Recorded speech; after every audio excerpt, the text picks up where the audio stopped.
So I guess welcome to the Thursday, February 4th Library Commission meeting. If there are any members of the public and you wish to comment, please raise your hand to let us know. We'll take public input on things not on the agenda up front. And then if you would like to talk about something that is on the agenda, let us know prior. So with that, Jamie, can we establish quorum? Yep, I'll go ahead and call roll, and we'll go ahead and start with Commissioner Chan. Here. Commissioner Carter. Here. Commissioner Crane. Here. Commissioner, let's see. Let's go to Vice Chair Wheeler. Here. And Chair Bedard. Here. Thank you We so have much. quorum? We do have quorum. Great. So are there any public comments on items not on the agenda? And there are not currently any raising their hands or indicating that they need to speak during public comment. Great. So before we go on informational items, I want to thank every one of you who's here who made it to the last council meeting. I got to tell you, that was a peak experience. It's, you know, the council is, I've spoken in front of council several times on different things, as many of you have, and it's always a thrill. It's always something great to do, and it's always something we do to be part of the community. So I thank each and every one of you for participating. I think it made a big difference. And thank you, Jamie, for coordinating it. And, you know, it went smooth. There were no technical issues. So thank you. Everyone did a great job. I just want to say that everyone was excited. The information was good. Really well done. So thank you all for doing that. Obviously, the council is very bought into the library and the commission both. So thanks for all of that. Thank you very much, Councilman Meadows. Council Member Meadows. As you can see, the nerves never go away. So with that, informational items, let's go to county staff and get a great update on what's going on. So if it's okay, Brian, I'll start out. I'm going to share my screen. And Chair Bedard, I'm trying to be on top of it. I know, be quick and dirty on that. Anyway, hopefully everyone can see my report screen. Yes. Excellent, thank you. So here we are in February already, just moving right along in 2021. So most exciting, of course, whoops, let me just go back there. We did, of course, kick off Silicon Valley Reads last week with a wonderful panel and wonderful clips from Dr. Murthy, but that was only the beginning. So we have many, many more events, over 100 events virtually over the next few months. So I certainly hope that you're all visiting the website. One of them is yours, of course, they're in Los Altos, but a lot of wonderful events at siliconvalleyreads.org. So I encourage you all to check out something. There will be something you want to visit with. Additionally, we are excited to have our forum on. We're still just on your top, or at least the beginning of the presentation. We're not seeing the slides move unless you've. Oh, let's see. Thank you. I did. Let's see. Let me look then. So you're only seeing the first slide. The correct the librarian report. Yes. Right. Okay. Golly willikers. All right, I apologize. Well, let me stop that. I apologize. Thought I really had that nailed down this time. All right, well, let me go ahead and just give my report because I know many of you have that right there in front of you. So in your packet. So again, we will just move forward with it without slides. We have several events upcoming, with the forum being foremost in, hopefully some of you have it on your calendar for Saturday morning at 9 a.m. And Mutual Rescue author Kiro Novello will be visiting with us. Her presentation will be different than that for Silicon Valley Reads. It's adapted and adopted for our very own stakeholder group. So we're very much looking forward to that event, and I hope that you all can come. Again, we have some Lunar New Year events and some other really wonderful things. Oh, thanks, Jamie. Are you able to share them? Awesome. If you could just forward them up a little bit for me, that would be great. Let's see. Yes, so in this month, of course, we have some special book lists, events, and other kind of features honoring Black History Month, as well as Lunar New Year. You could just forward ahead to that, Jamie. Thank you. So I do encourage you, of course, to visit our website and check out all the great events that the library has featured for February. As you know, we continue to explore what the health orders have coming up and what next steps are for the library. We are seeing lots and lots of visitors at curbside, and that will continue at least through the month of February and early March, but we are certainly continuing ahead. Thank you, Jamie. Next slide. We have a couple of changes. So our new acting deputy county librarian is Library Services Manager Steve Fitzgerald. I'm sure you'll be seeing him soon. He is from Los Altos in his original careers here at the district. We're excited to have him stepping into that role as interim. Anna Perna Tandu is helping us out. She's working out of class as our service manager, and Nicole King is moving into a community librarian role. So we are very lucky to have our own talent to enable us to make some changes to move library business ahead.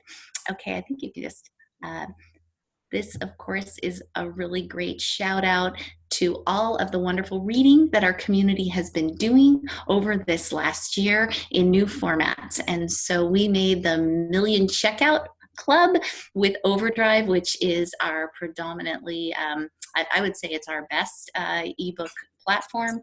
And so we had a 148% growth in ebooks, no surprise there. And we look forward to continuing to serve our residents with those great ebooks and e-magazines. All right, I think maybe that's my last slide, Jamie. Thank you so much for jumping in and being my technical help, ever so grateful. And I'm gonna turn it over to Brian, and then we're happy to take any questions, of course. Thank you, Jennifer. I'll give us a little bit more local information. Let's see here, share screen. Where's my actual screen I'm trying to share? Here it is. Too many screens open. You guys saying this? Can I get a nod, thumbs up? Yes. Excellent. Let me give it a go, and hopefully there won't be any issues. So Los Altos and Woodland Library, although Woodland is still temporarily closed at the moment in February. Some statistics to throw at you guys. January, we saw a little over 6,000 visits with 24,000 checkouts and quite a spike in check-ins. For those of you with either a very sharp memory or an eagle eye, you might recall I had slightly different numbers in December. I am receiving a new report that seems to be a little bit more accurate, so I am trying to make sure I get the most up-to-date information to you guys. So a slight dip in visits and checkouts, not anything astronomical, almost an 8.5% increase in check-ins. This is just a chart, a couple of charts kind of comparing the visits and circulation, check-in, check-out rates of the previous 4 months, again, working off that new report that I'm receiving. So in November, we saw a bit of a dip in visits, a little bit understandable, but we are getting back to our range that we first saw in October. And circulations oops, hit it a little bit too fast. Here we go. Circulation, check-in and check-outs are climbing and kind of roughly where we think it should be. In the month of January, we had Los Altos and Woodland staff involved with 10 programs with a total of 349 attendants there. On the top left, that's Jean Mean with her still very, very popular Mandarin story time, which is every Friday. She has quite the cult following. And in the right-hand corner there, you're seeing Karen Dixon working with the kids in the bi-weekly art club that they're doing online. I think it was Starry Night was what she was going for. So I would love to see what the kids ended up creating. Again, as Silicon Valley reads, as Jennifer put out there, that is happening. We've got, oh geez, I keep clicking too much. Sorry about that. We've got a lot of programs happening directly involved with Los Altos staff. We do have Birding in Your Backyards on Saturday, February 13th, and the Lolly-sponsored SVR Carol Novello Author Talk program on March 2nd. You can find those events on our event page and, of course, the wider Silicon Valley Reads homepage as well. A quick shout out to the Friends of the Library for a very generous funding of helping us get some more seats for the Tutor Pod program that has become district-wide. This program runs January 19th through March 11th. I know it was a very last-minute meeting that they put together to get that together, so I just wanted to thank them for doing that for us. Looking forward, as Jennifer mentioned, for the next 6 weeks, we will be sticking with curbside and taking a look at how we may be able to expand some of the services that we're doing now, make them more efficient, make them better. I'm hoping to be able to take advantage of our GoGo Biblio and do a little bit of limited browsing outside, but we'll experiment with that and see how that goes. We are taking this time to really examine the space in the library itself to figure out how we can get kind of full building access to happen in a safe and controlled manner. So there will be probably more updates from me next month as we figure out how this will look. But of course, we have to keep an eye on the data coming out and the health orders to figure out what and when the next step will happen. Finally, something good. I always kind of get a little worried around Friday because that's when we get our often get our disaster service worker calls. But it is a wonderful thing that we have our staff out there really at the vaccination sites and the testing sites, helping our county kind of move along and recover and get back to normal. And some of our staff have reported to us that they've been offered the vaccines, which we were all very glad to hear. We were all very worried about them being out there, you know, really kind of doing the frontline work of helping folks who may think they're sick. So we're very glad that they got them covered. And of course, the Friends of the Library have been operating in a limited capacity, helping us deal with our discards. As you can see in the photos there, we have quite a bit of it built up, and that's what I consider to be controlled. So as you can imagine, it could be a lot worse. And that's it from me from Los Altos. Did folks have any questions for me or Jennifer? Stop sharing. Let me stop sharing. Here we go. Now I can see people. You know, Julie, I was just curious why Friday? Why does it happen on Friday? That I was never really given a reason. It just seems like it comes that way. Maybe Jennifer knows why, but I'm not certain why. On disaster service workers? Why they call it. You know, I know that's a good question. I think they're usually just reevaluating their plans at the EOC and then making decisions for whether ramping up or opening new sites and those kinds of things. And so then they reach out to county workforce. Okay, thank you. Commissioners, any other questions? I had one, a bit of a factoid I picked up on in another meeting, which had to do with the quarantine period, which isn't listed. Can you guys talk about that a little bit, Brian? Yes, so our quarantine period, we did drop it from 72 hours to 24 hours. And in fact, that may explain that kind of a spike we saw in the check-in rates in January. You know, we had items backed up for 4 days, 5 days, and we checked them all in at once. So the extra couple thousand books that we see, it could be from that. But yes, we're kind of going off the science.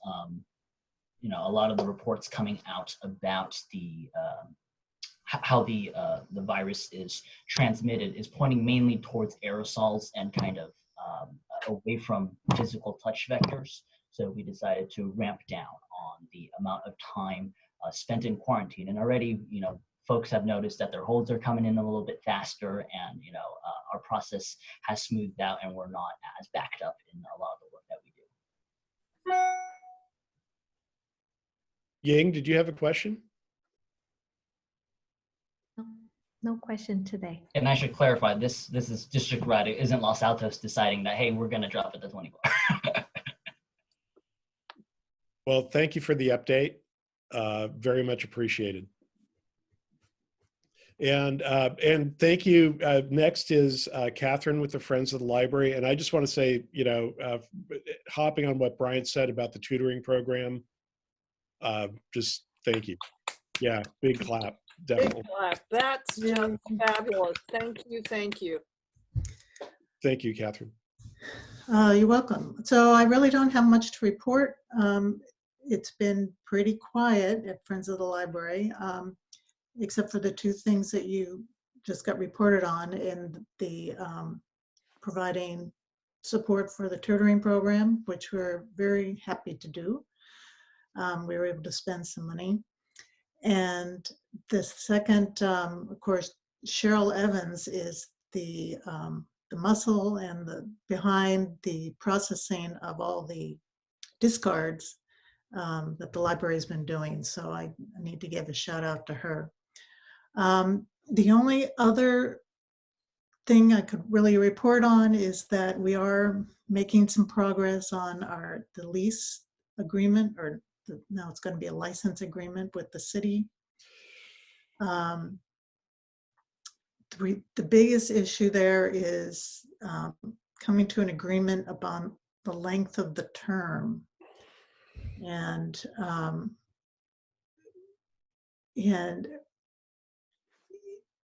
Friends of the Library thinks it's in the motion, it was indeterminate, but there's this, I think the city wants to put a limit in it in the agreement. So I'm discussing that with the attorney, and hopefully we'll come to a resolution on that.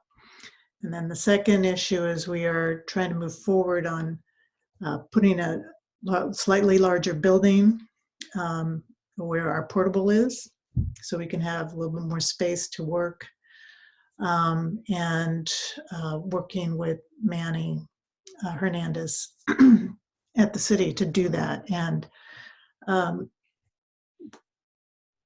he and I have a disagreement about who makes the decision on whether or not we can have the larger building. So I'm working through those issues. Not a lot to report, though, at this moment. Catherine, Yes. could you elaborate a little bit more on the license agreement with the city as to, you know, what that entails? So basically, it is, you know, fairly standard agreement that dictates, you know, what we can use the space for, who liability issues. What space? Pardon me? What space?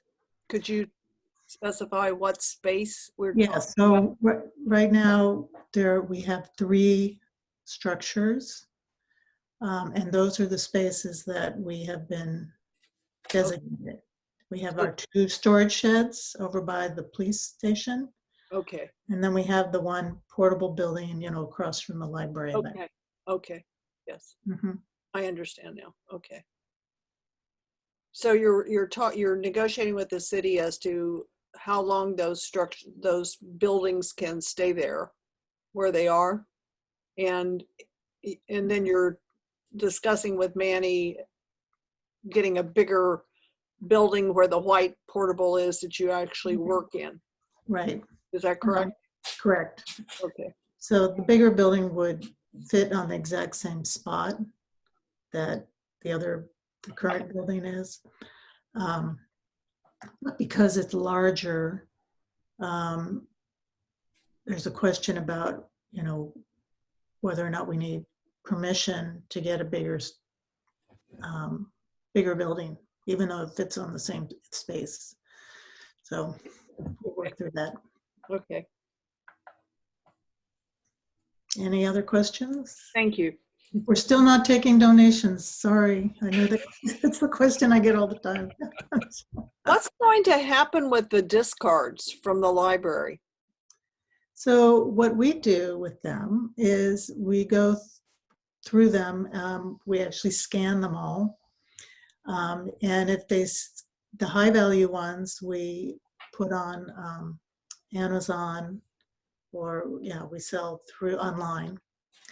The ones that are not high value, we scan those to sell to a different buyer called Discover Books, and they're also a reseller, and they often will buy a lot of these kinds of books, surprisingly. So that is another revenue source for us. And then the ones that aren't accepted, we will sell to yet another dealer called Better World Books, which is what the library also uses, that dealer to sell discards to.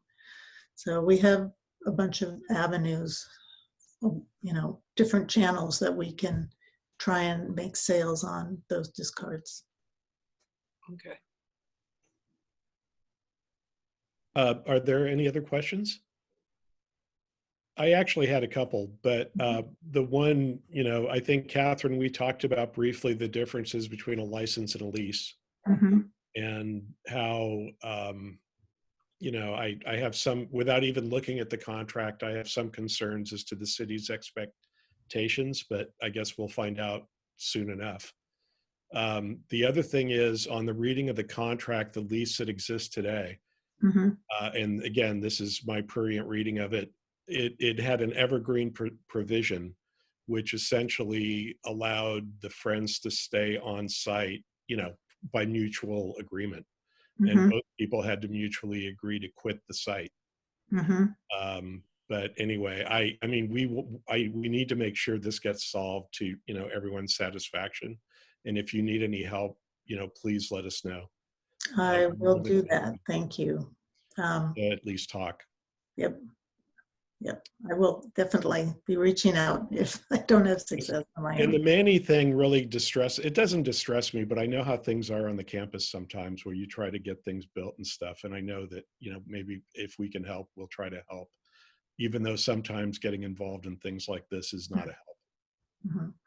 Well, in Manny's defense, he may not be clear about what he is authorized to do and what he isn't. So we just got to get that worked out.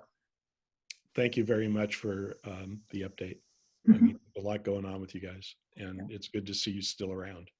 Well, thank you guys for the support. We always can use that. Good. And with that, the NCLA Redevelopment Task Force update. Ms. Hill. So I'm going to put that hat on, and I have several other hats that I wear that I report out to you all. But first, I want to let you know that I too observed the City Council and Commission's meetings on Tuesday. And as I wrote to Pierre, the library's presentation and interaction with the council members was the best I have ever witnessed or experienced. And I've been on the commission for 8 years, and then I have observed other events like this, and you all did an outstanding job. So I just wanted to sing my praises to you all. And I just want to remind you what Council Member Meadows said, is that you all are a complex, cool, and creative group. So you get a lot of points for just presenting things extremely well. So on to my report. We had a meeting with the NCLA came together, and we have new members. Council Member Meadows is the new member for Los Altos, and now my phone's ringing. I wonder, is there a warning going on? Anyway, Emergency. And we are continuing with our audit of our finances of what we have with the city of Los Altos, and we have a former Los Altos finance person working with us, and so he knows the books, and he knows the staff, so he's been working diligently on making sure that gets taken care of. We don't have the answer yet, but we're hoping to have it by March. So he is moving us through the process. Obviously, there's nothing new on the library redevelopment because that doesn't exist right now. And then I also wanted to tell you, put on my other hat, which is my Lolly hat. So as the president, we have our next meeting on Tuesday. And at our previous meeting, we all agreed that we would use most of Tuesday's meeting to review our mission and vision statement, because it became very clear when we were evaluating and discussing whether or not we could fund the tutoring pods that many of our members, our board members, felt that our mission and our vision constrain us, that we are really focused on our physical libraries and for the Los Altos and Los Altos Hills residents. So they were uncomfortable expanding it out. And also that there were other reasons. So in light of that, we agreed that we are going to use February to discuss what does it mean to be a foundation for a specific library, and how can we, in this new world, extend our support to our library and to our community, and how do we define community? So I'm looking forward to the discussion, and as part of that, I have been updating my list of vision and mission statements from various libraries. And I've started here in the Bay Area, and I've expanded out, and I keep expanding out, and I keep looking for others. And I'm obviously not trying to go for the large metropolitan cities because they just handle things very differently.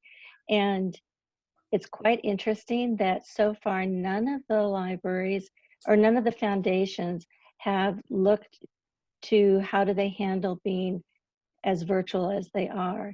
So we may be taking a step forward, that we may be a leader in this area of looking at least examining it. Excuse me, my clock is dinging. So I do have a meeting set up with the foundation people at Cupertino Library to talk to them. Have they addressed this issue yet? And I just brought it to the commission and the Friends' attention because I think it's an interesting dilemma to be in. We are approaching a year of working from home, being at home and not being able to go to places that we like to go. And what is going to be our next new normal? So, yeah, so that's what I wanted to report to you all. So any questions, comments? All right, thank you. So Pierre, back to you. My only comment is I agree with you. I think that we are at the forefront. You know, when I saw Chris Brown go to Chicago to be the big cheese in Chicago, I was thinking, my God, there's a reason he got that. Yep. We are at the spear, at the head of the spear of library science. And yeah, I agree with everything you're saying, and Lolly can be at the front of it, and we need to virtualize. So thank you. Thank you. And Jamie. Thank you so much. So we're going to actually start off, just want to kind of reintroduce some staff that's joining us. We have obviously Monica, who's helping with our support, but Donna Legge is our Parks and Recreation Director. And we were planning to do just a brief overview as we're going into opening the new community center. We're definitely reaching out and kind of just reorientating a lot of the commissions on kind of where we are as a department, and thought that this would be good kind of leading into kind of prepping for our new community center to be open. And I know there's been a lot of conversation around synergies between the library and the community center. So we'll go ahead and do a brief presentation, and then I'll finish out my update as well.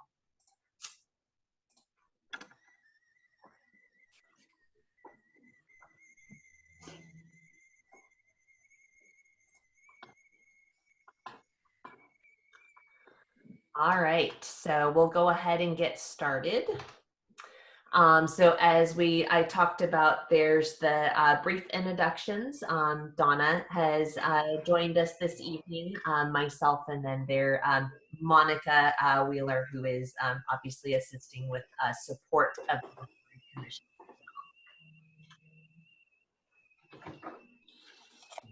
Okay, well, I wanted to say hello to everyone. I've been with the City of Los Altos for about 1.5 years, but I was also a recreation supervisor for the City of Los Altos from 2001 to 2006, and I was the liaison to the Library Commission back then.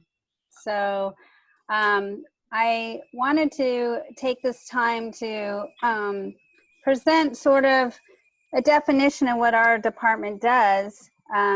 We have new commissioners coming and new staff members, and poor Sally Meadows, because we just went over the same orientation with her as the liaison to the new Parks and Recreation Commission. So bear with us, Councilmember Meadows. So the mission statement for the Community Services Department is to strive to enrich community members through active participation in lifelong learning, health and wellness, community involvement, and recreational activities. So just to give you a highlight of how we're structured in the department, we have operations, which you see on the left, and we have programming, which you see on the right. And so as our recreation manager, Jamie, as you know, is the liaison to the Library Commission, and she oversees our facility rentals. Our recreation coordinator, William Wells, who is currently overseeing the Youth Commission as a liaison to them. Our office assistant, Casey Jensen Richardson, serves mostly as a office manager.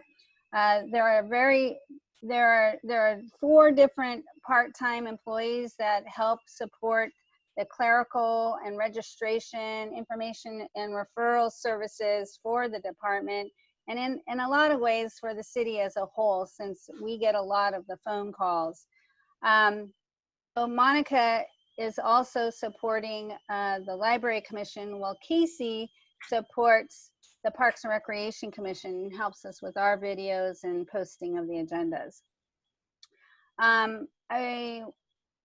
For Recreation Supervisor, Bridget Matheson has 3 coordinators that she supervises, one over the senior programs, youth and preschool, and then our teens and sports. Currently, our recreation coordinator who oversees teens and sports, that position has been vacant for about 1 year and is frozen currently due to COVID and the impacts to our budget. So we're hoping at some point we'll be able to fill that space. Also, our recreation specialist position who oversees volunteers is currently vacant, and we're really kind of looking at what other opportunities we can do, because right now we can't do a full-on recruitment of volunteers. We do use volunteers. Mostly some of them are instructors teaching virtual recreation classes, but it's not our full-blown volunteer program we've done in the past. I just want to make note that Bridget is Senior Commission Liaison, and I myself am the liaison to the Parks and Recreation Commission.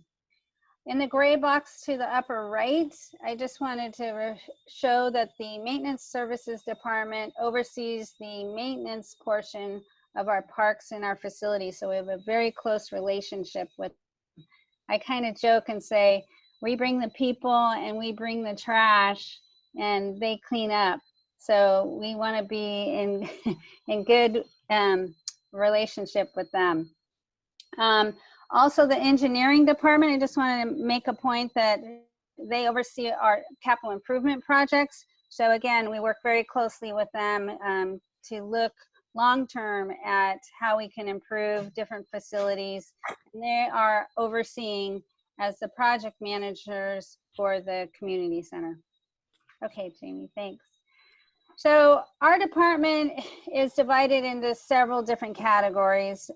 So we have administration, which we like to call our management team, myself, Bridget, and Jamie. It's very high level, reports to city council, policies and procedures, recruitment, retention and training, facilities, facility rentals, park rentals. We added a new program this year, which is a commemorative park amenity program. So basically, individuals can purchase park benches and install them in various parks to commemorate an organization or an individual or a family. Community events, preschool, teens, seniors, volunteers, performing arts, and special interest classes and health and wellness classes. So this is just some examples of the different events that and facilities that we've had. Obviously, at this point with the pandemic currently still going on, we're not looking for in-person programs, but this is just a snapshot of the types of events and type of attendance that we used to get. The egg hunt is highlighted. Our gingerbread house exhibit and our summer concerts are some of the bigger events that we host. At the bottom right, you'll see Grant Park and then Redwood Grove, and a very lovely photo of the kids in our Redwood Grove camp and the different activities that we did there. Next, we have our kind of adult 50 plus program and our volunteers. At the right, I always like to highlight our monkey sock toy ladies. They've been doing this virtually, or not, I should say from home. They used to gather at our senior program and build all of these by hand and donate them. And then you see some of our programs, Tiny Tots in the right, our adult sports league, and then some of our, we do still currently work with Kids Love Soccer, although some of them are in a virtual capacity at this point. And the top left, pickleball is huge as a growing activity as well.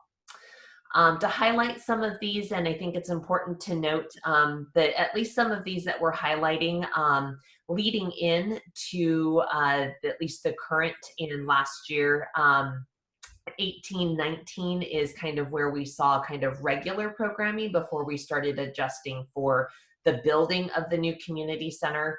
But this is just a brief highlight of those things that we accomplished during that time. Did some capital improvement projects such as improving Grant and resurfacing the tennis courts, and also installing new playground equipment. When we were doing in-person programming, we had the downtown green and the Glorious Fourth, which that is a picture of.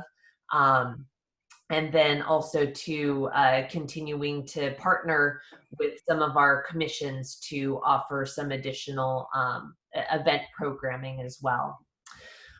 In addition, goal-wise, and this is one of the projects that I've been working very closely on, is we're actually implementing a brand new recreation management software. And we're at probably about 80% in the process, and we're hoping to launch roughly in the mid-March timeframe. So this is definitely taking quite a bit of work, but it has been a labor of love because it will help us become more efficient going forward. And then the picture that you see on the right is a collaboration that we did with the Arts Commission during one of our summer concerts. And so just looking for those partnerships to continue to offer a variety of things to the community.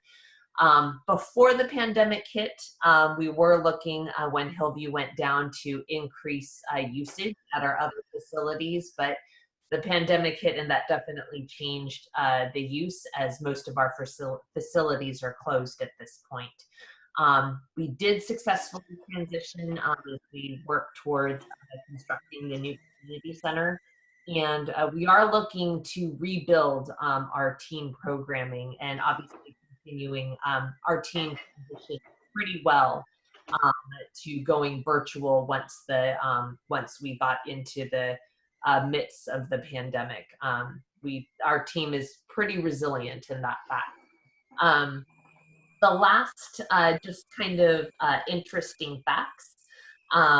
Overall, over the course of the year, and this is specifically for 17-18 because it's one of the last full years before we started adjusting, preparing for the construction. We offered over 1,000 classes over the course of a year, and on average, we did process within a year over 2,500 facility rentals, which is essentially equivalent to over 10,000 hours of usage in our city facilities. So just interesting tidbits. And on the right, you'll see that was a giveaway that we had during our summer concert series, which was a tiny handheld beach ball. All right. So I just wanted to highlight the different special events that we've been doing for the community and how we've modified them during COVID. So the New Year's Fun Run this year was a virtual run, and we are in the process of planning the spring egg hunt, which will also be an extravaganza. We are going to invite the community to create eggs in any way, shape, or form, any medium, and they'll be on exhibit. So the summer concerts are obviously on hiatus, as well as Glorious Fourth, the Downtown Green. We did this year modify the Halloween window painting. It was virtual, and we allowed households to paint windows together. And then we did not do the tree lighting, but we did modify the gingerbread house exhibit. Again, it was virtually done. So this is our typical recreation guide that was mailed seasonally out to every resident and those individuals interested in our offerings. And then due to COVID, we have switched over to a mailing of postcards. And so we refer everybody to our virtual recreation center and our virtual online information on the city's website. So this is just highlighting a little bit big milestones for us, showing us packing up Hillview, which we found some very interesting artifacts in the nooks and crannies at Hillview. But as you can see, there's a rendering, and again, we're really just trying to build that excitement going into our brand new community center. Very huge milestone, as you can see, and I got the honor to be the MC for the groundbreaking ceremony. It was really exciting, and the one thing I like to highlight, she is a current senior commissioner, Doris Torbeck, but she highlighted at the groundbreaking that she was there for the original groundbreaking when Hillview was built. And she was really excited that she actually was present for redoing that facility. So again, we're definitely trying to, just build that momentum. It's going to be interesting in the transition as we continue through with the pandemic, and eventually we will hopefully get to what is the new normal. But looking forward to at least preparing for that. I won't show the full message, and I'll send the link, but we did do a message to our, when the pandemic first hit, our department transitioned to providing resources. We opened hotlines for people just to get people connected, because initially there was a lot of concern on how do I get groceries, how do I get my prescriptions, what other resources are out there. And so we did a quick video to let people know that we were still here and that we were going to be a connection for them.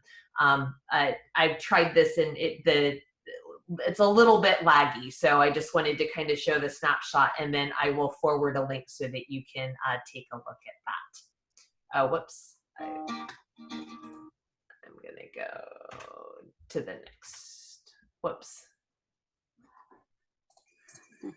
There we go. All right. So here is a snapshot of our website. And as you can see, there is a virtual recreation center box. And then you can view our classes. You can see updates on the community center, our seniors, our rentals, and then there is a separate COVID-19 resource page, which has all kinds of information. So they're kind of linked to each other. And one highlight too, because the library offers so many wonderful resources, they are linked on our virtual recreation center as well. So in our brochure before, we had a list of our parks and facilities and what amenities are included. We're going to find another way to get this information out to the community, as we're not doing brochures temporarily.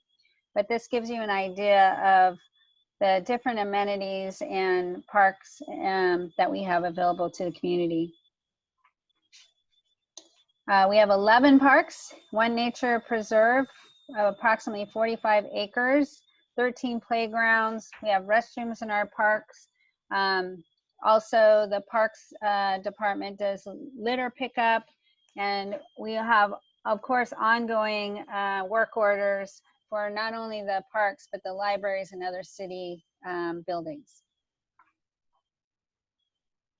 So the parks team also does tree maintenance, checks with the health of the trees, trims them. They do boulevard work and the medians, and then the irrigation. And this is a photo of our facilities, which we definitely work closely with some of the library staff. I know they definitely work with Manny and his team, but this is a photo of some of the staff there and just some background information on what they currently do, obviously maintaining not only those facilities, but all city facilities and some of those preventative maintenance activities as well. So this is a photo of our Los Altos Parks Plan. It was adopted by City Council in 2012, and it focuses our current inventory of parks and recommendations on improvements that can be made. And so actually at our next Parks and Rec Commission meeting, we'll be doing a check-in and see what other work needs to be completed. And I think a long-term goal is for us to do a comprehensive Parks and Recreation Master Plan update to include recreation programming, and in addition to updated public input on services, needs, and desires for our complete park and recreation system. In terms of City Council priorities, these are the areas that are included in our 2-year budget, and the ones in green affect our department. Obviously, the Hillview Community Center, not only the demolition of it, but the construction of the new center, and then the operations and the planning that's going on behind the scenes to prepare for the new community center. Community engagement, which is a part of many of our projects. You may have heard of our dog park project that included workshops and comprehensive outreach in the community. And then, of course, the downtown green. We work closely with the Economic Development Manager, the Chamber of Commerce, the Village Association to attract people to the downtown area when there's no COVID. Aside from the Los Altos Community Center, we have various projects that we're working on to improve parks. That's been included in the budget. And that concludes our presentation. So we're available if you have any questions or comments. Commissioners, questions? There won't be a quiz, so you're okay. And the last thing that I'll close with, and it is in your report, we do have updated, our team tries their best to keep the most updated information in regards to COVID-19. And I know there's a lot of questions about vaccine rollout. So we have many links on the city's website to provide resources there. And the only other thing I wanted to highlight is that we have our winter programming is currently accepting registrations with classes starting in mid-February, February 15th. So if you're interested in looking, and we have both virtual and outdoor in-person options. So if you're looking for information, I have included those links there. But that is all for us. Thank you. Questions? Well, Okay. regarding the COVID vaccinations, the county has opened up to everyone over 65. It doesn't matter what your carrier is, whether you're Kaiser or PAMP or whatever. And it's very easy to make an appointment, believe it or not. I got one today. So did I. For February 9th. I couldn't believe it. And, you know, I'm a PAMP patient, so previously I wasn't allowed to try to get a vaccination by the county, but this is amazing and I'm so happy. Well, we're Kaiser, and Kaiser has been horrible about this vaccination thing. And I got appointments for us for tomorrow. I couldn't believe it. I was thrilled. Well, I'm very happy to hear that. And for those individuals that want additional information, we have many links and information, resource links on the city's website, because that is quite a few of the questions that are coming into, actually I would say most of the questions that are coming into our hotline questions of just where can I get the information? How do I get an appointment? How do I qualify? And so there is that resource on the city's webpage. That's good news. I know I volunteered, though I haven't done it. And the call for volunteers by the county has gone out, and they're starting up. I know they've started up the Mountain View Community Centers now a site. Yep. The South County is a site. The fairgrounds. And, you know, I guess that's where all your people are going, Bryant and Jennifer. Drive. San Jose. So anyway, well, thank you very much for the update. The community center, every time I see it driving by, I keep thinking, you know, looking forward to it opening. So that's great.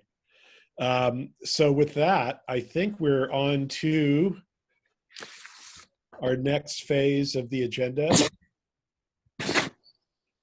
Mm-hmm. Which is approval of the minutes of the meeting of December 3rd. Are there any public comments prior? I just have a correction that I'd like to propose that I believe is correct.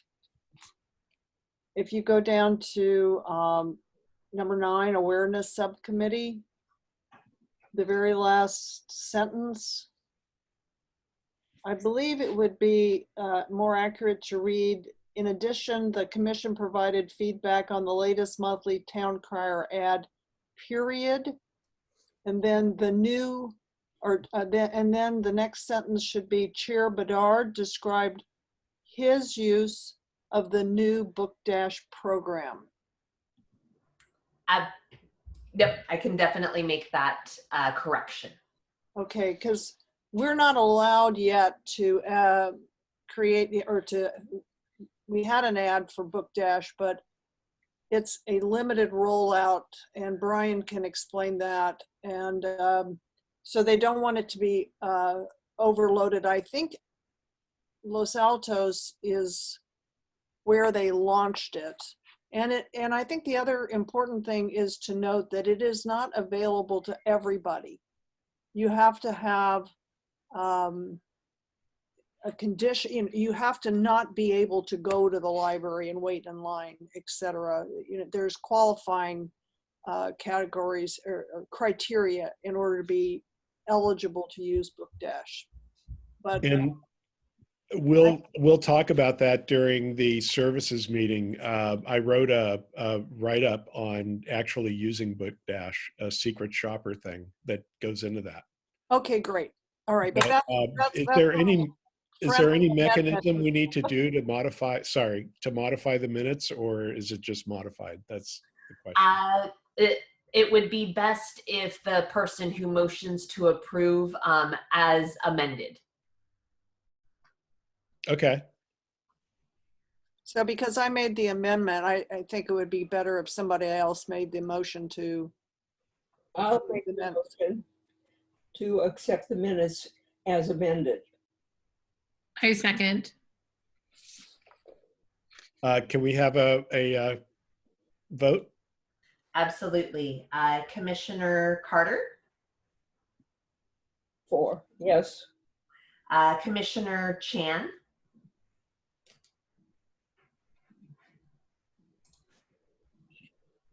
Virginia? Oh. No, I'm sorry, I'm on mute. Yes.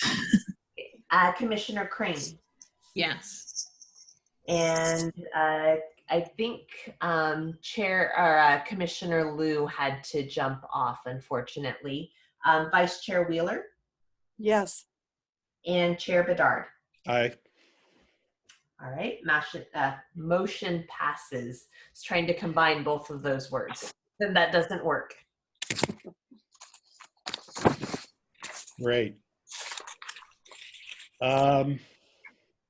So the next thing is the next item for consideration and action is the work plan. Review and finalize the work plan that we proposed. I'll caveat it with this, even if this is finalized and approved, that doesn't mean it's locked in stone. That's really my only caveat in the whole thing.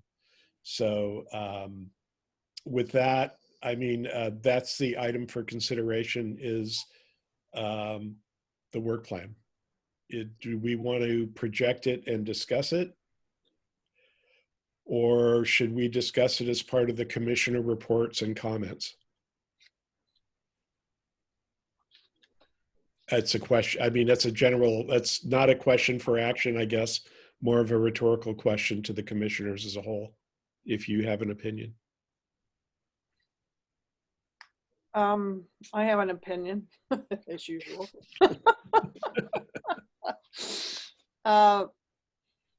I think it might be a good idea for us to project it and discuss it because while these are the work plans of each of the individual subcommittees, I think it would be good for the entire commission to take a good look at it and for everybody to say, yay, I'm on board. Just as it's kind of as a process matter.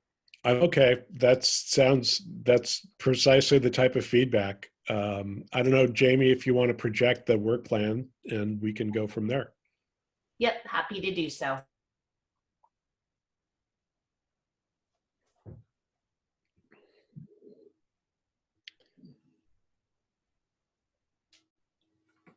Okay, so Pierre, do you want each subcommittee to just kind of make a brief comments on their work plan and then take questions from the rest of the commissioners? That sounds excellent. Thank you. All right. Carol, and is Nelvin still missing? Yeah. No. Yeah. Okay. Nelvin is not currently on the call. Okay. Well, Carol and Nelvin and I have met to go over this work plan, and we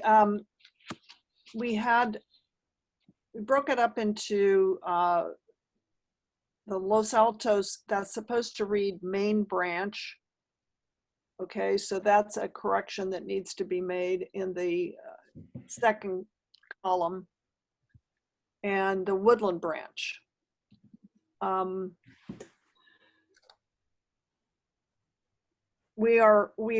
assignments are to, essentially assess the near and long-term needs of the Friends for space and other accommodations, and take a good look at how they've been able to operate in face of the pandemic. I mean, they've actually made some really interesting changes to their business model, if you want to call it a business model, which I do, really expanding their online business and very effectively.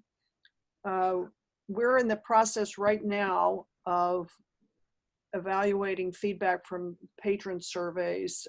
Bryant was kind enough to get us all this information, and just take a look at that to see what falls out that we might be able to work on and find some proposals for the library to help. Nelvin is working on a proposal for City Council about implementing a time limit on parking spaces in the library area, and that he's next month he will be providing that to the commission.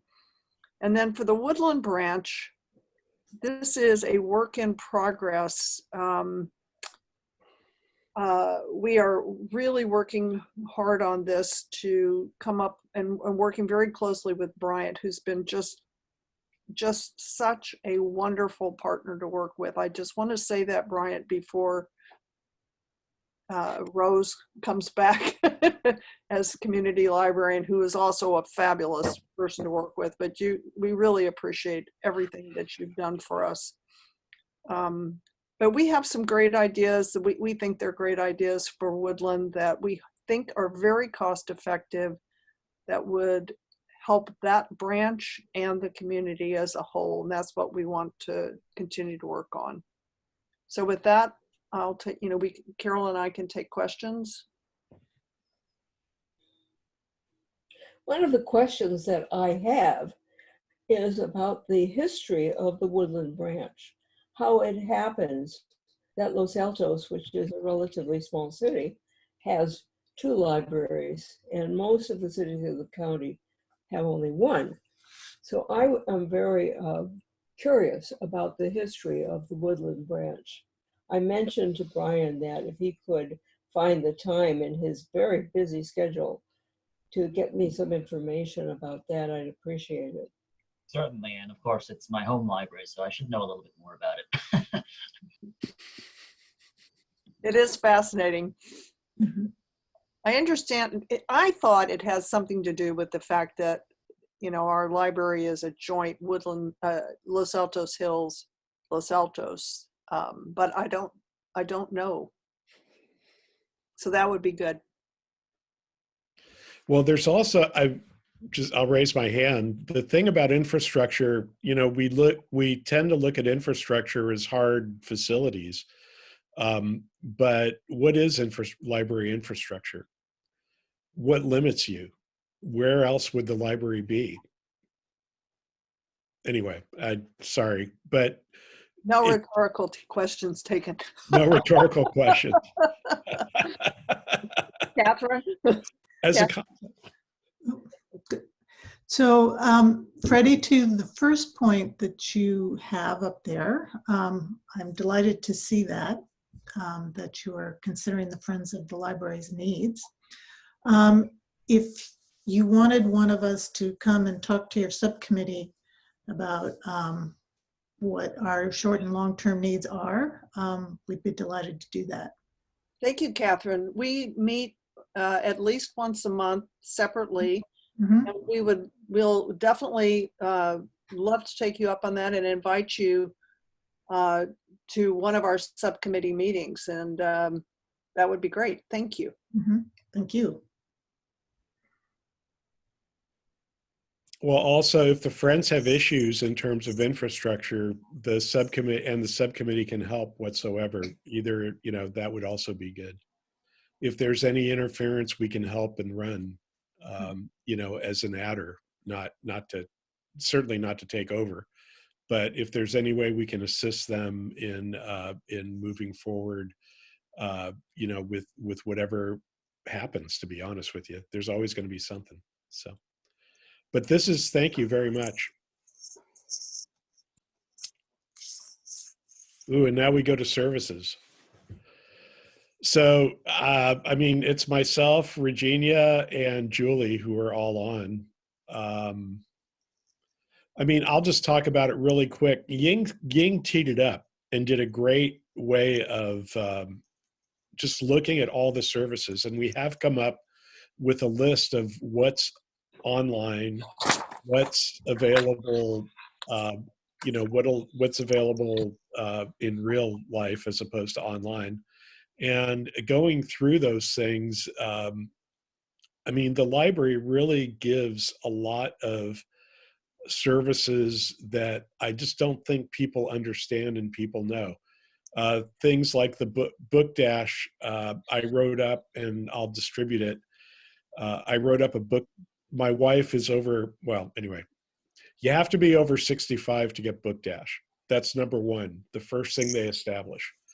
And other than that, if you're not 65, there's some other, they establish why you shouldn't go, or why you can't go to the library, and why you should have book dash. But it's done in a very humane way, very well. And actually, we had another book dash delivery today. Comes by monthly. But I guess I'm waiting on Bryant. What you were saying is, do you want to publicize it? If so, I'll send it over to the awareness guys, and we'll figure out how to, the best way to get this out, whether it goes to the town crier or somebody, or I just put it on my blog.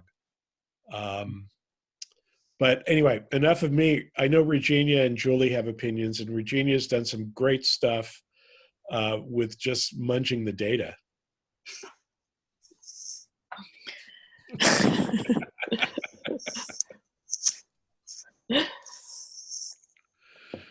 Yes. It's just me. I have trouble munching up that many data. So I'm making it easier for me to read the numbers from Brian. Yeah. He's super. We were trying to get some numbers on the usage, and it turns out there are over 80 e-resources that the library has for every quarter for over a year. So it was just really, really overwhelming to read all the numbers. So that's why we created that tool. Hopefully it helps. And people don't realize that I brought up a terrible ancestry.com example in the city council meeting, but there are there's a lot of good training that you normally pay for, like Linda, that's, freely available from the library. So we're assessing those services and looking at I was going to ask Jennifer if she's still on, but why does Overdrive love us so much? And tell me, how many dollars are we paying to Overdrive to love us so much? They love you, actually, because everyone's reading so much and putting in lots of requests for more copies of things. They've also just recently merged with RB Digital, and so it's nice because there's one format, right? Because when e-content began, there were a lot of players, and we're starting to be able to kind of put those into we do have Simply E, of course, which is another wonderful platform, because I don't know about all of you, but if the more I can do in one place is really, kind of the success. So Overdrive really has expanded their collection, hence loving you and loving us. Well, it would be fascinating to know more and see how we could assist you in just evaluating or assessing services. And I guess that was my main goal of of our subcommittee. And I'm interested in what Julie and Regina have to say about it, obviously. I just wanted to, as I looked at the infrastructure work plan, it has mentioned something about Woodland and how we would want to identify and evaluate the facility changes, which includes services, right? Parking safety. So it does touch the service part of it. And I was just wondering, that might have some overlapping with what we might be doing in the service subcommittee, maybe something that we should cooperate with the infrastructure subcommittee. Just the question. As long as we cooperate during this meeting where all the council members or the commission members are here and we don't get into any Brown Act stuff. Yeah. That's really the key. I mean, but yeah, of course we can, this would be the forum where we exchange the information between the subcommittees. Yeah, because that sounds like there's some overlapping. That's a good point, Virginia. So it's important for us to keep in this meeting to keep each other aware of what we're doing so that we know when we have overlapping areas and then we'll have to work on them at the commission meeting, I guess. Yeah. And Freddie, as you brought up Book Dash, we've been looking at Book Dash more in depth and, actually going and doing the secret shopper thing. So now you know. Yep. And you'll see our work product. Okay. We'll distribute that to everybody, and then we can see if that, because it impacts awareness, right? How do you make, I wrote something up, but how does it get aware? Yeah. And so should we go on to awareness, or is Julie, Julie hasn't had a chance to speak. I don't know that I have anything significant to add. We're meeting every week. It's been interesting to go through all of the services that are offered and also to look at the data. That's been interesting. And I'm very, very interested in the bottom piece there, which is tech innovation, and to see how we can, try to help get some tech in the hands of more people, especially during COVID. So. Fantastic. Well, one of the good things about these subcommittees is we have, so just as an example, Regina is on the services subcommittee and she's on awareness. So we are trying to make people aware of services. So this is really a good thing. And so Regina, it's Carol, Regina, and myself on awareness. And I just want to say one thing real quick up the beginning. I am so happy with the new commissioners, and I'm so happy with the opportunity to work with Regina, Carol, Nelvin, just so really, really, really putting in the work, great ideas, great energy. Thank you. Thank you. It makes it such a pleasure to serve as a commissioner. But Virginia, can you talk about, so awareness is all about trying to make people aware of library services. And Virginia and Carol have come up with some great ideas. Virginia, can you talk about the tool? Because we were trying to figure out what services we might want to make people aware of, and you came up with this great tool to help that. Yeah, so just briefly, like I said, there are so many e-resources that you can even begin to imagine from the library. So with over 80 different e-resources, there is data from each quarter and for over a year. I think it's more close to a year and a half times So 6 times 80 something, you know, there's a lot of numbers. And I mean, one in the subcommittee meeting, Freddie was saying, okay, let's look at these data and we'll talk about them next time. And then I thought, gee, after I look at one data, I would forget the next. And I have to flip through pages and over 2 years and so on. So it would be much easier than I thought to come up with a tool. You just have to click on that particular name of the resource. For example, lynda.com, right? Or Ancestor Library. And then it will give you a chart, basically a graph of grabbing all the numbers from each quarter, and it will plot the graph so that you will see the usage. It would also have the numbers, right? So you will see how many people are using it or searching, doing a search on it, search up on it.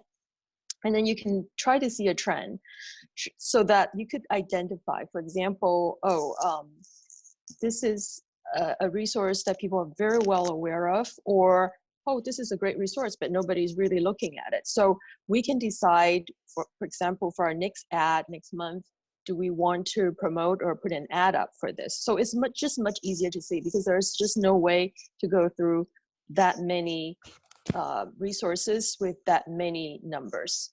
And the next one is another statistics from Brian is about our online usage and so on. So I did a graph of the trend, pulling all the numbers from that chart from the stats from Brian and doing a chart. And then I try to match it with some dates. For example, when the library shut down, when the library became curbside only, or when we opened up the lobby, if we could see some trends, how people are using the library or what people are using it for, or how are they using it, so that maybe we can make suggestions or at least be able to talk about it easier. So that's the idea behind it. Yeah, it's just absolutely fantastic. Absolutely fantastic. So, the awareness subcommittee the whole idea is to try to find ways to, publicize resources. So Carol came up with a great idea. And Carol, do you want to talk about your idea? Well, public service announcements. Channel 15 will do them. The Kiwanis Club puts out I guess you'd call it a newsletter, and they're very happy to do any public service announcing that applies to their members. The Foothill radio station will do public service announcements. It's a music station, so I think whatever we offer them should speak to that particular audience. They may not be interested in ancestry, for example. Maybe they will be.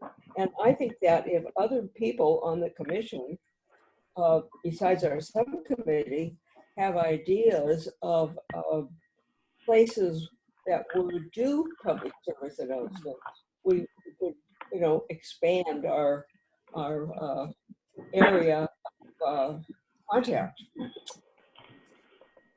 Yeah, this is something that, the library can use. I mean, we can help, we can assist, like, we design the ads for the Lolly monthly ad, which Lolly has been kind enough to sponsor. We could help the library, just whatever it decides it wants to publicize. Like the Silicon Valley Reads is an example. Just every time you can communicate to the public, it helps increase awareness. And these are all free ways to do it. They'll continue to repeat the public service announcements for a period of time. So it's just an avenue that I'm hoping, we all are hoping that we can suggest and then help the library make the public aware of something that it is doing or a resource that it has. And we're going to this year in particular reach out to seniors, youth. We want to help the public art. There's already an organization that manages the public art in the library, and hopefully we will be open at some point, and to help publicize what's going on, what's in the library, and then the Historical Society help publicize, make people aware of their exhibits in the library. But we're just looking for ideas, and it's a lot of fun, and we're always receptive to help and ideas from the rest of the commissioners. Thank you. Thanks. I raised my hand. I have a question. Okay. On the ads that Lolly is paying for, can we expand that beyond the town crier? And the areas I was thinking about, if it makes sense. And I don't know if they take advertisement or not, but I was thinking about some of the high school papers. The Talon at Los Altos High. I know there's a Mar Vista. I know there's a Mountain View paper. And there was even a new Mid-Peninsula paper that was started, a new blog. Anyway, it's a question. Well, that's a question to Cindy, because certainly, certainly like the Daily Post, there's a cost that's associated with that. I have no idea about the high school papers. That's an interesting idea. And if it's free, maybe. Oh, I didn't think it was free. Well, and even if it's not, I think if you do the research and come to Lolly with a proposal, since we're seeing that the ads in the town crier are successful, then why not try this out as a pilot and go forward? I like the idea of broadening it. And I especially like the idea of reaching out to the high schoolers. You've made the artwork. Yeah, the art where the ad copy is done. Bryant does the ad copy for us. So our subcommittee will take that on. Thank you, Cindy, and thank you, Pierre, for suggesting that. We'll take that on as a project. It's just the one thing but thank you. This is this is fantastic. And we're using Regina's tool also. Great, isn't it? It's so great. County, take note. County staff, take note. We gave it to Bryant. And I want to Brian welcome has Melvin. to pay for it. I want to welcome Melvin, which cues us up for the futures discussion. All right. As I said in the city council meeting, the futures subcommittee was originally last year related to the redevelopment of the main library. So what we have now beyond the NCLA representative is that we're trying to make our deliverable a roadmap. And that would include timing, it would include specific things to consider, and hopefully a rough sizing of the magnitude of effort, the magnitude of cost. We haven't quite figured out a methodology for getting to this deliverable, whether we're an intake from the other subcommittees and basically helping and pushing and putting it into a logical format, or if we're going off on our own and doing certain things. One of the future scenarios we talked about was the idea of additional self-service capabilities. And that was brought up in our last subcommittee meeting. I think we need to do some benchmarking, figuring out exactly what that entails, how it was implemented by other libraries, and then determining whether that's appropriate for us. But I would say we're at the very beginning of trying to figure out how to deliver on this roadmap.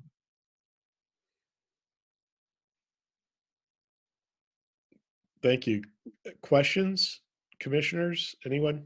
Yeah, especially the other commissioners who are on the subcommittee. I certainly would appreciate any additional input to kind of help us along the way. Unfortunately, Commissioner Crane and Commissioner Liu had to drop off, and so Nelvin, you're the sole person for them for this subcommittee, at least at this point in time. For this Okay. Yeah, I think we'll have more to report out in the next meeting. We have to have a subcommittee meeting very soon. I mean, the only thing I'm going to add to this is, one of the big achievements of our last commission was really making sure that Cindy continues in her role, and we have continuity in that as we move towards the futures, and we'll figure it out. We just don't know right now. I mean, I wish I did know, believe me. I don't know how many years out we're talking for a redeveloped library at this point. I don't know if it's just a matter of opinion or if there's actually kind of a stake in the ground, so to speak, for what that might be.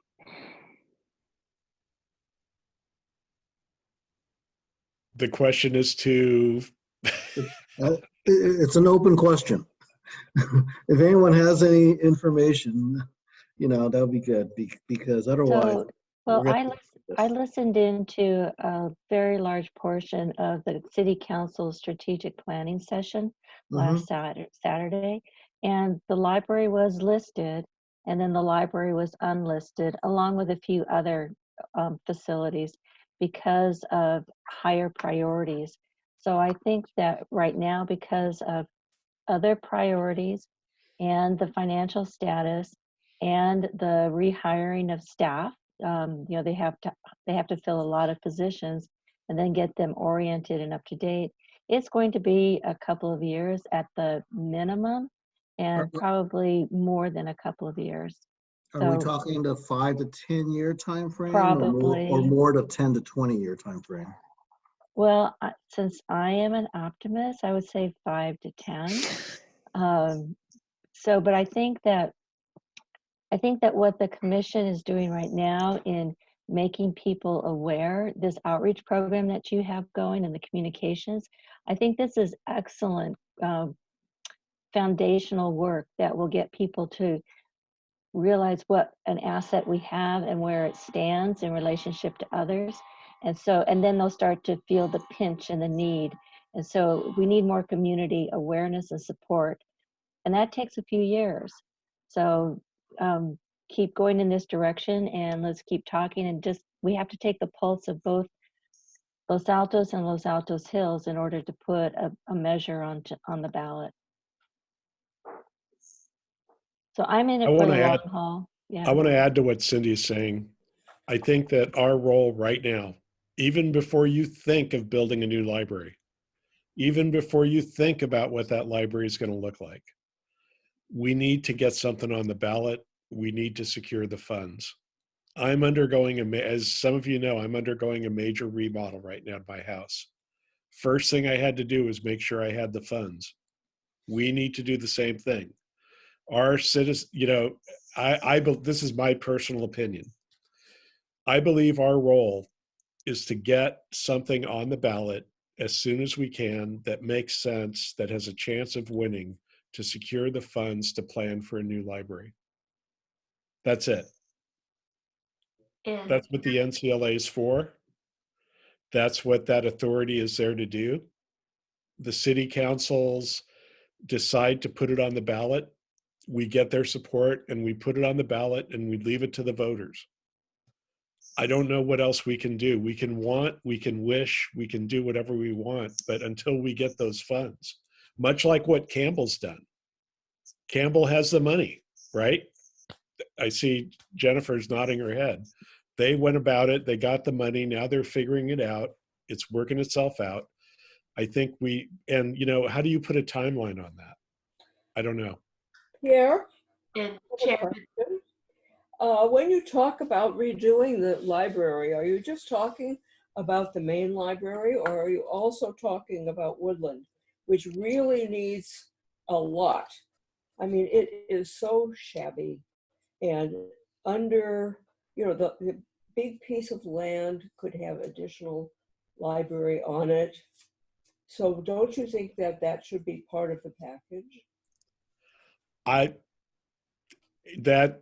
I mean, that's not a bad opinion, Carol. I don't disagree with you whatsoever. You know, there may be some needs in Woodland right now because of the closure and the reopening that, you know, need to be assessed. And I mean, I agree. I'm not disagreeing with you is what I'm saying. I mean, but in terms of the whole redevelopment idea, the idea, and Cindy can help me out and make sure I'm not saying anything wrong, but the idea was to get something on the ballot so people vote on it, and then we would be looking at the main one. I don't think Woodland was initially part of it. And Chair Bedard, Council Liaison Meadows has her hand raised. Oh, thank you. Hi, I didn't want to interrupt during the discussion, but I thought I would add in, I think Cindy's description was good, though I'm not sure I came away with the same impression of the timeframes that she did. Most of the timeframes that we discussed were, you know, was something going to be this year or maybe 2 or 3 years out. I don't think there was any looking out to the 5 to 10 year timeframe or 10 to 20. So maybe I'm being even more optimistic than Cindy. I mean, I would say I don't think 2 to 5 years was out of question, but of course, when you really get to talking specifics, that might change. But so I just wanted to add that I would say 2 to 5 years, maybe. Thank you. Yeah, thank you, Cindy. Thanks for that insight. That's good to know.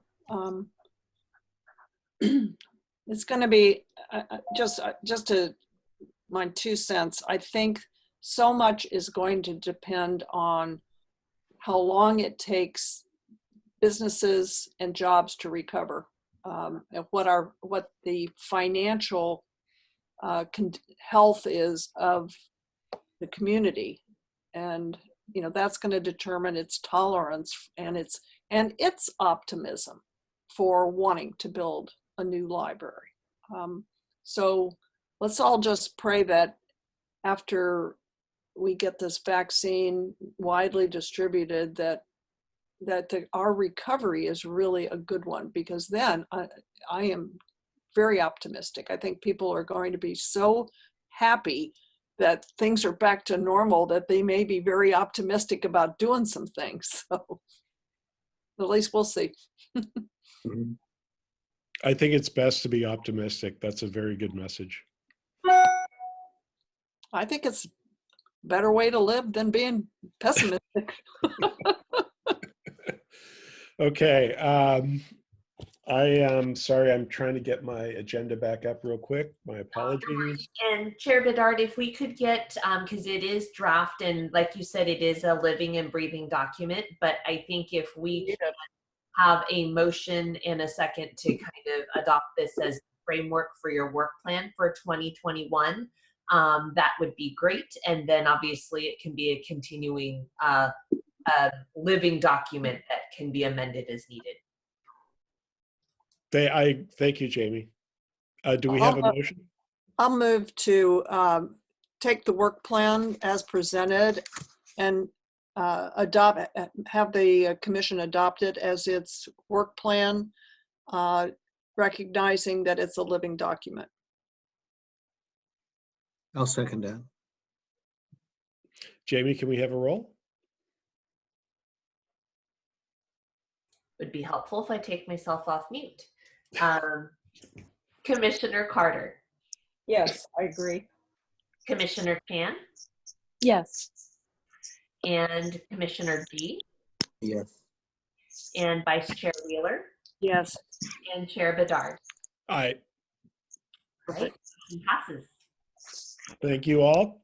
And now we go to item 7, where we're going to have a proposal for the PSAs for library resources by the Awareness Subcommittee. Carol? Yes? Could you take it away? This is your proposal. Oh, well, my proposal is that we take advantage of the willingness of some of these news outlets and organizations to put out public service announcements in one form or another. You know, Channel 15 will be a visual, and the radio one, of course, will be on the radio. And Kiwanis would be for the newsletter. And as I said before, I think it'd be a good idea to have more than 3. 3 is a good way to start. I thought the suggestion of the newspaper, the school paper, would be good. That would also include, I believe Foothill College has a school paper. Do they put out a paper? I'm not sure about that, if they do any journalism. I don't think that Mountain View would be a good idea because Mountain View has its own library. So I don't think that they're going to be, it's not appropriate. Nor would Palo Alto or Sunnyvale. They all have their own libraries. But I think that any number of places must exist that can advertise, which is what it is, advertise our services. Was there anything else you wanted to add to that, Fred? No, there's a proposal up for discussion and potential adoption. So, Jamie, thank you. This is the proposal. The Awareness Subcommittee proposes that the Library Commission formally requests that the entities cited below provide regular public service announcements publicizing certain library resources. I think it should be noted that, as Carol mentioned, these are the first 3. We would like to look for other opportunities for organizations, businesses, etc., other broadcasters to provide PSAs. So, Jamie, do I have to read this entire thing? No, as chair, can I propose that we, can I make the motion that we accept the subcommittee, the awareness subcommittee proposal on public service announcements? Yep, and similar to others, I think kind of the acceptance and then maybe recommendation, obviously to kind of work with county staff as well, so that, because I know you're collaborating on the ads. I know that was also with Lolly, but I think the recommendation to county staff and work on what that outreach might look like. Okay. Yeah. Do you need me to craft that?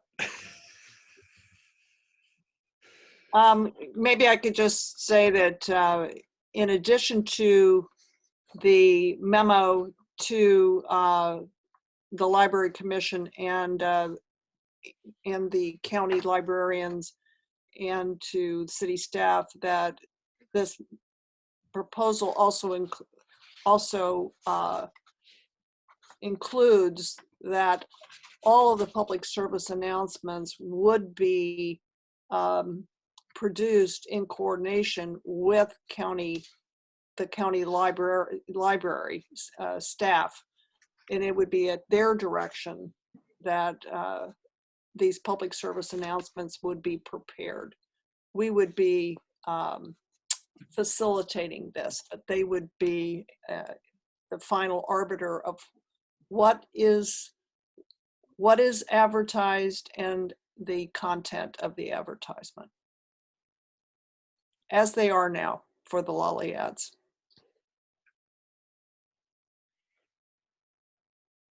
Okay.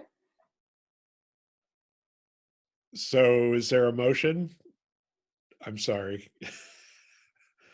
I mean, are we going to vote on? Make the motion? Should I make the motion so I can put all of that in there? I move that the Library Commission accept the Awareness Subcommittee's proposal for public service announcement highlighting library resources and events. The proposal being amended to include a notation that the public service announcements would be prepared under the direction of the county library staff, and the public service announcement, the content of it, the timing of it, and the resources that we would ask to make the public service announcements would all be approved by the county library staff prior to their release. I would probably shorten that to say under county approval, under county staff, with county staff approval. Okay. Move that we do the PSA, move that we accept the proposal, and that we move forward with the public service announcements under the county librarian's guidance, or under the county librarian's direction. Subject to their approval, I think is the way it needs to be. Subject to the county librarian's approval. Okay, good. Do we get that? Can someone second it? Please. Please. I'll second it. And repeat it.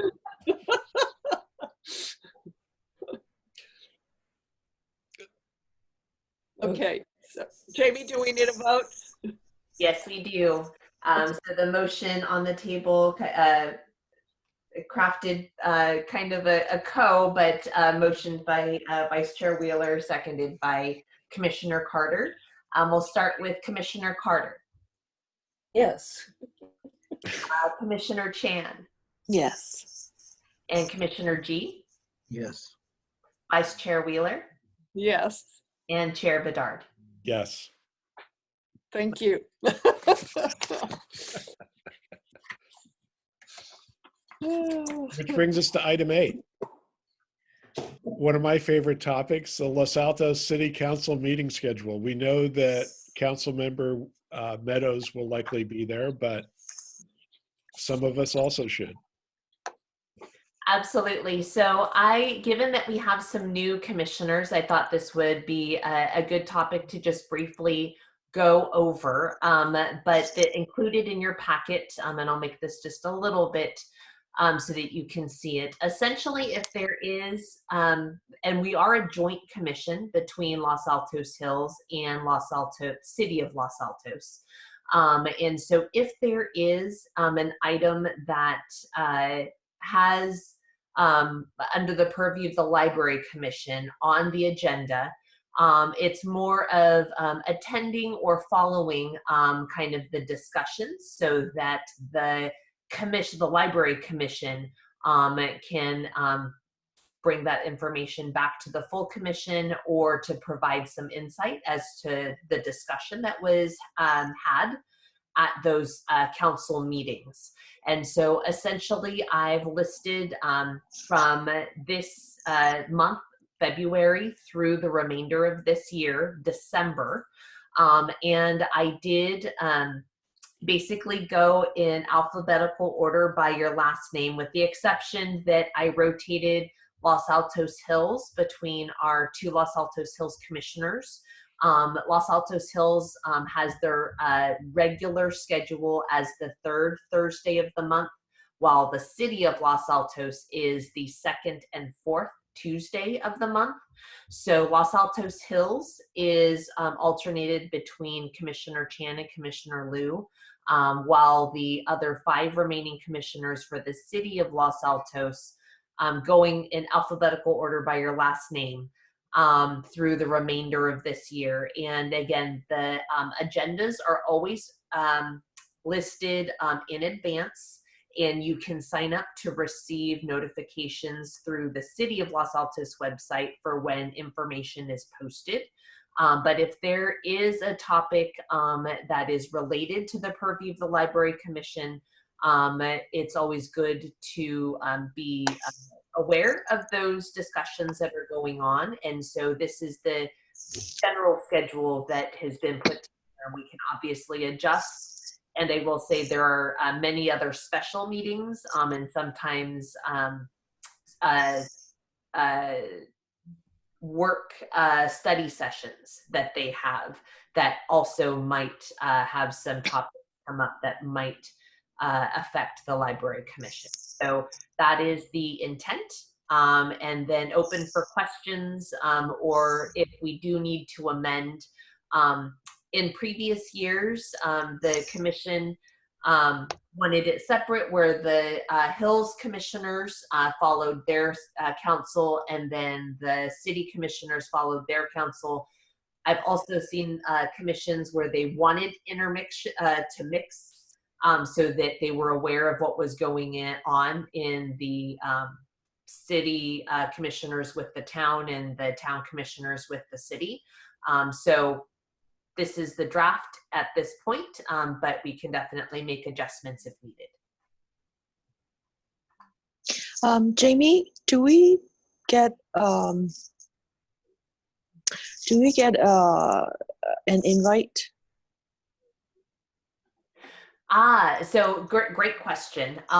So as far as going to the meeting, it is not necessarily, because we are all of the, I'm not quite sure how the town hosts their virtual, or whether, I'm sure they're virtual at this point, but I know for the city of Los Altos, unless you're presenting, it's usually just attending as an attendee versus a panelist. And so you could just utilize the public link to be present at the meeting. Within that, the host of the webinar, if let's say there was, hypothetically speaking, if there was a topic, and let's say that there needed to be, and you were attendee, they could promote you, similar to what I do for our meetings. They could promote you to a panelist if the need arose. But it's more of attending in an attendee fashion to be apprised and aware of the conversations that are going on. Great question. Thank you. I don't know if the Los Altos Hills will do the same thing that the city of Los Altos did in terms of going over the work plan and going over, I don't know the norms of the hills that way. I know in the past I've spoken in front of their city council once. I forget what it was about, but on a library matter. Yeah, and the only other point I seem to recall, I think Commissioner Liu, once this was kind of finalized, I think she was going to work with their city clerk, Deborah Padovan, to see if it could be shared with the town of Los Altos Hills City Council. So I can follow up with her to see if and when that might occur, and then bring that back to the commission.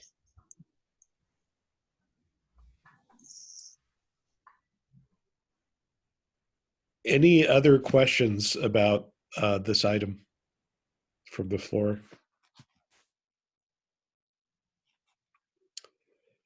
Great. So with that, we go to commissioners' reports and comments, which we sort of did already, but we can do it again. Infrastructure, where we go through and talk about, well, anyway, I'll start from Infrastructure Committee. I think the only new thing that we have to report is that we did share or send the original photos of the plans that I drew up of the Woodland expansion to Council Member Weinberg. And he was going to meet with us, the subcommittee, this weekend. However, in being the cautious and thorough person that he is, he touched base with the city attorney. And because he lives very, very close to the Woodland branch, he has to recuse himself. I think it's within 500 feet, he has to recuse himself. And so he discussed whether or not he should meet with us due to essentially, I think it's more of a conflict of interest than it is a Brown Act problem, I think. But anyway, City Attorney Jolie Houston advised him that he probably should not meet with us because he's going to have to recuse himself, and he has to recuse himself from the discussion of the item, if it were an agenda item, as well as the vote. So recusing himself now seemed to be the more prudent thing to do.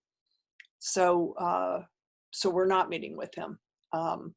And that's really the only report that we have that's new from the Tuesday night meeting that we had.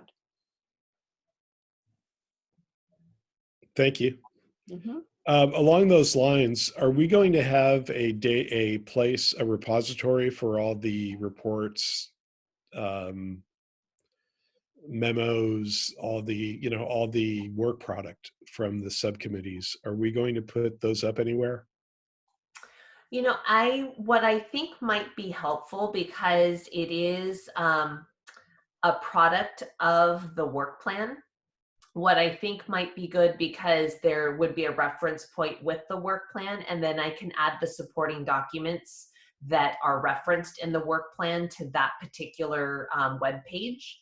And so once I upload all of that, I can let the individual reports are definitely on the meeting pages that it was presented to the Library Commission.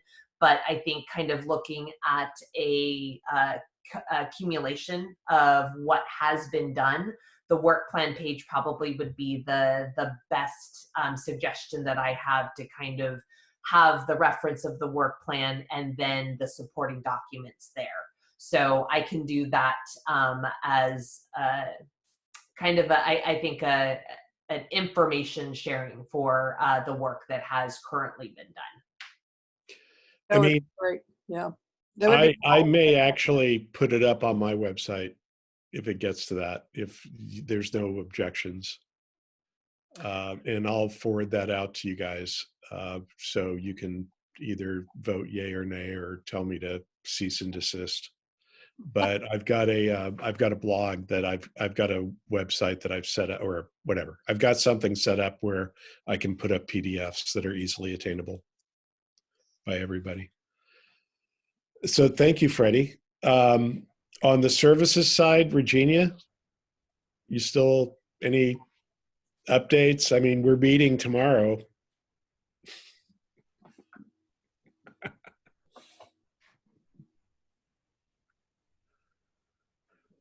Sorry, I'm on mute. I don't have anything. We've been meeting faithfully. Yeah. Every religiously. Friday afternoon. Yeah. And really trying to get our hands around the data. And actually, I have a question for Bryant. Overdrive numbers, were they part of the data, or is overdrive kept separate? Maybe that's a question Jennifer can answer. I don't believe it was that we saw. I didn't see it. That's why I asked. Yes, and actually, the nice thing about overdrive is we actually can get those by library. Oh. So Brian, probably Laura would be the best person. One thing I do know is all the great people who work with me who know. So she would be able probably, and Jeannie, to get you the right information on that. I will trouble them for it. Thank you. Thank you. That would be great. Because that was the one missing thing. And I know how important overdrive is because I live my life on overdrive. That's why.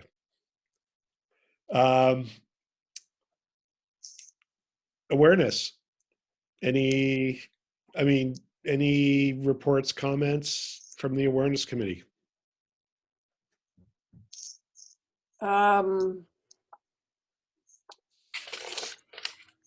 Anybody besides me? We're working on the next ad. We've got it actually in the bank. It's one we did before and we held it, so we have that one. It'll be next week's town crier. We continue to work on that. We're trying to use Reginia's new, now that we have her tool to work with, we're going to meet and talk about what should be, what should we maybe be choosing to advertise. And of course, Virginia, now that the library waiting line is ready again, maybe working with Bryant on the posters to advertise, your idea to advertise the resources on the posters in the waiting line on the columns. And then of course, Carol, now that her proposal is approved, we'll start to work on public service announcements and run those by Bryant, and he'll run them up the chain of command and back. So our work never ends. As it shouldn't. As it should not. Exactly. Thank you. And futures, Nelvin? I don't have anything new to report. Hoping on having our next subcommittee meeting next week. I'll speak to the work plan subcommittee. I mean, I thought about holding another meeting before our meeting with the city council and thought that the work plan could hold its own as a document. And I'm happy to see that it did. And the subcommittee side held its own. Happy to see that it did.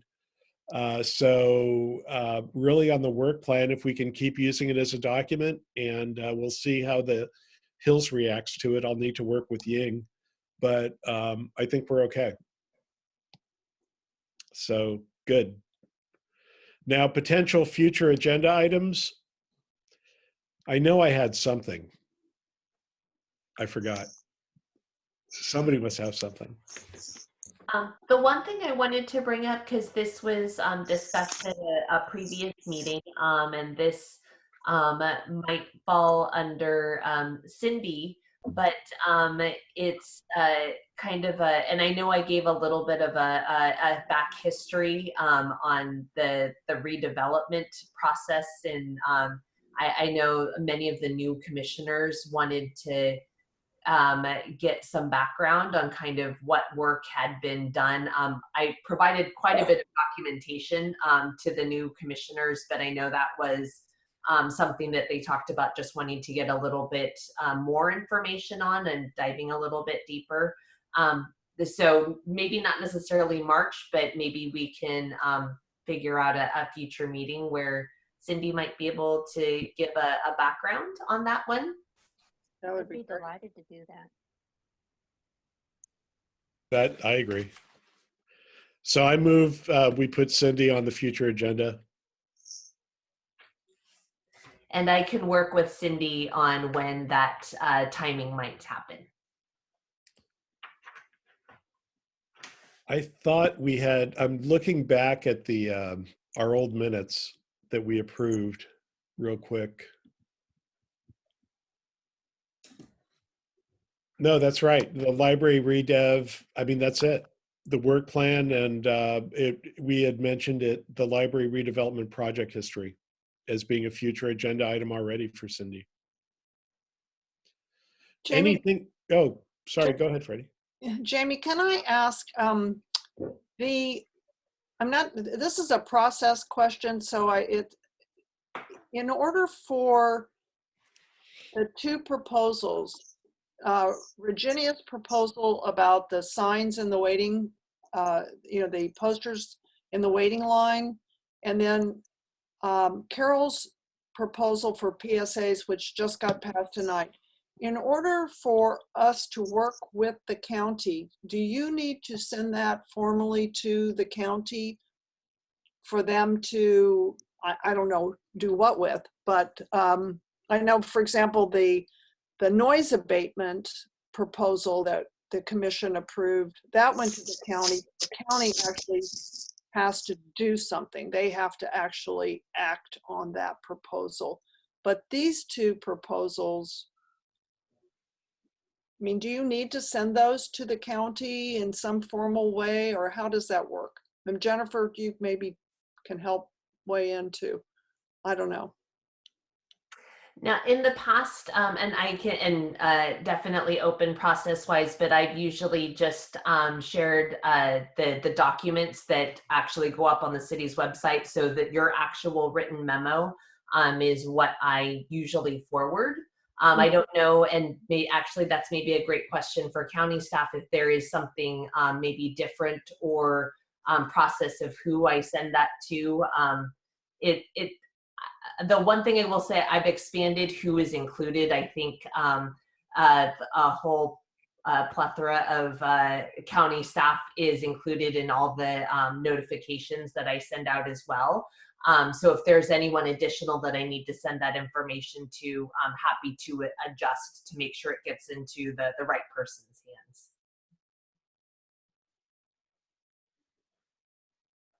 If I could weigh in on that, I think you address it by virtue of the letter itself. You sent it to Bryant. I mean, he's addressed. I think you sent it to staff, to his attention, the proposal, so. And then what? I mean, so does that mean that, you know, that he can implement it if he wants to, and that's the end of it, or what? Well, unfortunately, our role is advisory. No, I'm saying he can implement it if he wants to without any further hierarchical approval. Oh. Which I doubt. Brian would work with us a bit, yes. I'm new enough, I'll run everything by somebody because I don't. Yeah, I'm just saying, every organization has a hierarchy that has to sign off on things. And I'm just wondering, and the other point that I'd like to make is these proposals could also be implemented by other libraries in the county. Like, you know, if other libraries have waiting lines while people are waiting to go into the lobby, you know, they could use these this idea to publicize resources in their library. I mean, there are things that translate beyond the Los Altos library that could be of use countywide. And I'm just wondering, how does that work? If things go up a hierarchy, at least people see it and can or choose to implement it or not. But if they choose to implement it, they may say, oh, this is a good idea for all of our libraries or some of the libraries, not just Los Altos.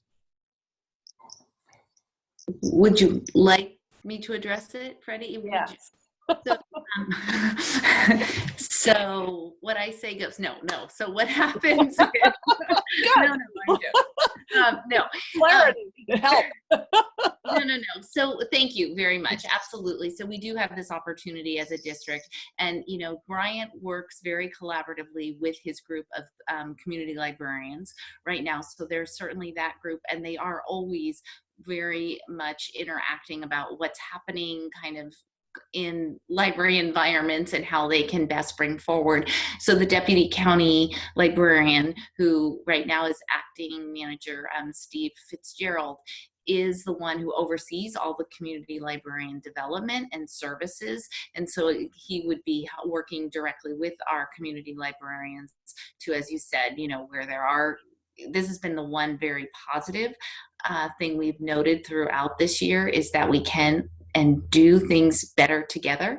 And so certainly we do have those opportunities, as you said, to promote or use widely. Like for instance, anything digital goes very wide, right? So a PSA running in Los Altos can also run in another city nearby. So absolutely, Bryant can bring that forward, and he'd be working with the deputy to instill. And, you know, of course, we're very fortunate to have Diane Roche, who's our Director of Marketing and Communications. So we'll continue to look at how we can, again, collaboratively work forward those kinds of ideas.